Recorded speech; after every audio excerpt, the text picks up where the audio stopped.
बच्चे की learning ability को स्टिमुलेट नहीं कर पा रहे हैं, तो आप कितनी भी टेक्नोलॉजी, देखिए ये एड है, ये हेल्प करता है, ये असल नहीं हो सकता।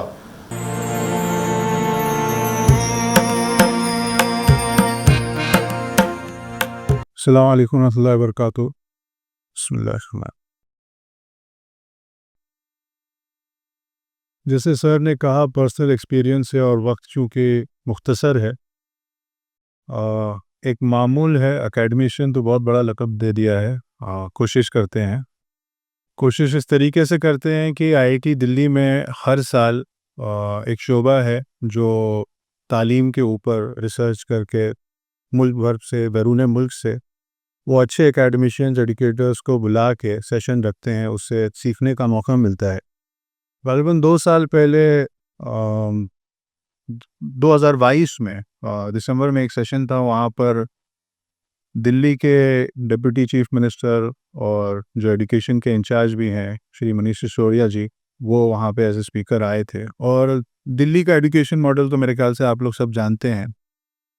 उन्होंने अपना एक एक्सपीरियंस बताया कि पहली जो टर्म थी उनकी, उन्होंने बेपनाह इंफ्रास्ट्रक्चर में इन्वेस्टमेंट किया। जैसे डॉक्टर साहब ने बताया था कि एक वसाई की ज़रूरत होती है, तो उन्होंने दिल्ली मॉडल ऑफ एजुकेशन हम सब ने देखा है, हम सब ने सुना है, पढ़ा है। Olympic size swimming pool, smart classrooms वगैरह वगैरह, जो भी सारी जदीद टेक्नोलॉजी की बात होती है, वो सारी उन्होंने फराहम करके दी। अब अगले सेशन में जब आए तो फिर जितने स्कूल्स थे वो अपनी लिस्ट लेकर इनके पास पहुँचे, तो उन्होंने कहा कि नहीं, पहले बताओ कि आपको जो दिया गया था उससे आपने क्या किया। तो रिज़ल्ट के नाम पर कोई ख़ास उनके पास जवाब नहीं था, और उन्होंने कहा कि मैंने ये सवाल इसलिए पूछा कि मेरे पड़ोस में एक बच्ची रहती है जिसको मैं ज़ाती तौर पर जानता हूँ कि बहुत ज़हीन है, लेकिन किसी वजह से बोर्ड एग्ज़ाम में 82-83% मार्क्स आए। दिल्ली में 99% पे बड़े अच्छे कॉलेजेस क्लोज़ हो जाते हैं, और मैं ज़ाती तजुर्बे से जानता था कि ये बच्ची उस कैलिबर की है कि वहाँ तक पहुँच सके, लेकिन बोर्ड के रिज़ल्ट ने उसे फ़ेल कर दिया। उसने रोते हुए मुझसे एक दिन कहा कि आपने मुझे फ़ेल कर दिया। तो मैंने इंट्रोस्पेक्शन किया और खुद के गिरबान में देखना चाहिए, और जब तक आप मसले के रूट कॉज़ पर ना पहुंच सकें, तो इंट्रोस्पेक्शन करना चाहिए, खुद के गिरबान में झांकना चाहिए कि मसला कहाँ है। उन्होंने वो चीज़ की तो उन्हें पता चला कि हमारा जो एजुकेशन सिस्टम है मुल्क भर का, वो एक कॉलोनियल एरा का ही एक्सटेंशन चलता आ रहा है। 64 में कोठारी कमीशन या national education of commission form हुआ था। 2 साल बाद उन्होंने अपनी रिपोर्ट प्रेजेंट की थी। 1966 से ये बात आम है कि जो हमारा एजुकेशन सिस्टम है वो मेमोराइजेशन पर बेस्ड है। मोर रिसेंटली लास्ट 20 इयर्स में कई एक आवाज़ें उठी कि इंडिया से क्रिएटिविटी या रिसर्च या ओरिजिनलिटी नहीं आती, और बहैसियत हिंदुस्तानी ख़राब लगता है ये सुनना, लेकिन इस बात में बेशक हकीकत है। हमारा पर कैपिटा रिसर्च बहुत पुअर है, और आप देखिए कि पर कैपिटा रिसर्च जिनका ज़्यादा है, यूएस का है, चाइना का है, इसराइल का भी बहुत हाई है। ये कंट्रीज़ जो हैं ये आज ग्लोबल डोमिनेशन की तरफ है। तो हमारा रिसर्च कम है, तो क्यों कम है? जो कोठारी कमीशन ने 1966 में कहा था कि ये कॉलोनियल एरा का एक सिस्टम चलता आ रहा है और ये मेमोराइजेशन बेस्ड है। बच्चे हमारे यहाँ सिर्फ याद करते हैं। प्री प्राइमरी से लेके ग्रेजुएशन तक बच्चों से ये कहा जाता है कि बेटा जो टेक्स्ट बुक में लिखा है या जो सर ने लिख के दिया है, टीचर ने दिया है, आपके उस्ताद ने जो नोट्स दिए हैं, इसी को आपको रेप्लिकेट करना है। तो 20-22 साल की उम्र तक अपने सीखने के शुरू के 15-18 साल जो होते हैं ज़िंदगी के, हमारा स्टूडेंट जो है ये सिर्फ किसी और के ख्याल को, किसी और के नोट्स को मेमोराइज करता है और उसको एग्ज़ाम में जाकर रेप्लिकेट करता है। तो इससे न सोचने की सलाहियत पैदा होती है, न लिखने की सलाहियत पैदा होती है। देखिए, एजुकेशन आप पढ़े होंगे कि दो बुनियादी चीज़ें आप वाशिंगटन अकॉर्ड उठा के देख लीजिए या नेशनल एजुकेशन ऑफ पॉलिसी की बात कीजिए, तो लिटरेसी और न्यूमरेसी की बात करते हैं। लिटरेसी रीडिंग राइटिंग ज़बान से जुड़ा हुआ है, न्यूमरेसी मैथ से जुड़ा हुआ है। लेकिन एक तीसरा फंडामेंटल चीज़ है जो बहुत कन्वीनियंटली लीव आउट कर दी जाती है, वो ability to memorise. Education, literacy, numeracy, memory 3 चीज़ पर बेस्ड है। लेकिन हमारे यहाँ लिटरेसी और न्यूमरेसी नहीं पढ़ाई जा रही। वो एक करिकुलम है जो कंप्लीट किया जाता है। टेक्स्ट बुक में एक करिकुलम बताया गया है, वो हम जाकर बोर्ड पर क्लास में डेमॉन्स्ट्रेट करके आ जाते हैं, लेकिन बच्चा उसे याद करता है। अनफॉर्चुनेटली आज की तारीख में बच्चे मैथ्स भी याद कर रहे हैं। स्कूल्स में इम्पोर्टेंट क्वेश्चंस और इस तरीके के क्वेश्चन बैंक वगैरह दिए जाते हैं सॉल्यूशन सेट के साथ। काफ़ी सारे पब्लिकेशंस हैं जो आपके टेक्स्ट बुक्स के डाइजेस्ट वगैरह ये प्रेजेंट करते हैं। तो बच्चे सिर्फ और सिर्फ मेमोराइज करने में जुड़े हुए हैं।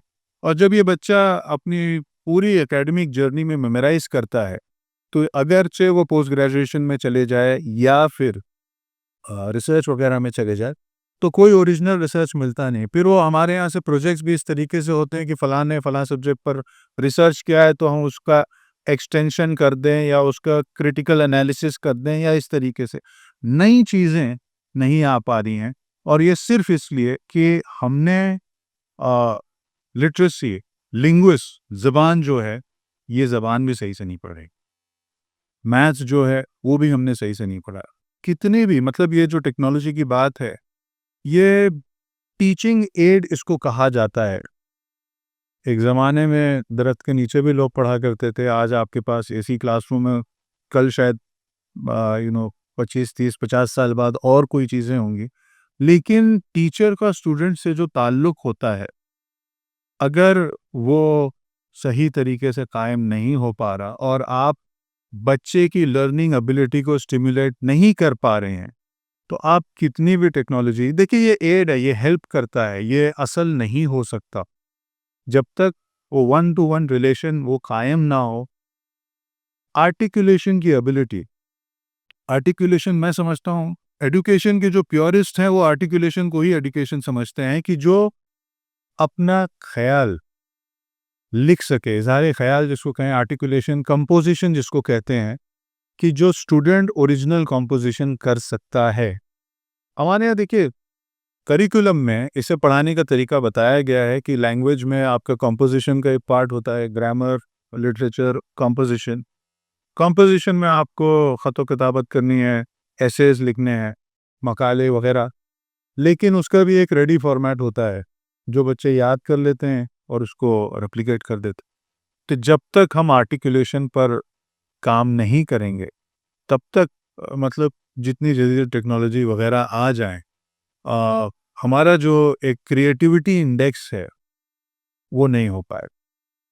अब फ़िनलैंड की बात करते हैं लोग, सिंगापुर की बात करते हैं, जापान की बात करते हैं, अलग-अलग सिस्टम्स की बात करते हैं। आज की तारीख में आईजीसीएसई सिस्टम और आईबी सिस्टम जो है, इसे बहुत एडवांस समझा जाता है।